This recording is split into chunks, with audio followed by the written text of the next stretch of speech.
Success না failure কোনটা আমাদের জন্য অপেক্ষা করছে সেটা তো জানি না, বাট ফাইনালি লাইফকে ওভার কমপ্লিকেটেড না করা শিখে গেছি।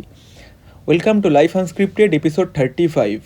যখন কেউ আমাকে বলে যে ভাই আমিও তোমার মতন কিছু স্টার্ট করতে চাই, বাট একটা পারফেক্ট সময়ের অপেক্ষায় আছি, তখন আমি তাদেরকে একটাই কথা বলি, your perfect time never comes.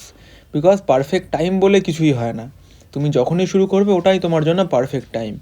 I heard somewhere a quote and the quote says, the best time to plant a tree is 20 years ago and the second best time is now. তো প্রথম ভালো টাইমটা তো চলে গেছে, সেটাকে তো আর ফিরিয়ে আনতে পারবো না, তো এই টাইমটাকেই কাজে লাগাও। তবে কোনো কিছু শুরু করার আগে কিছু জিনিস আমি মাথায় রাখি। যেমন ফার্স্ট, এটা আমি কেন করতে চাই, হোয়াই। এই হোয়াইটা জানা খুবই ইম্পর্টেন্ট। সেকেন্ড, কিভাবে করব।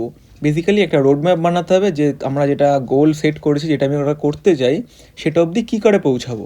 কারণ কোনো কিছু ভাবলেই তো আর হয়ে যাবে না, সেটার জন্য কাজও করতে হবে। And the third and most important thing, life যেমন আছে সেভাবেই লাইফটাকে অ্যাকসেপ্ট করা।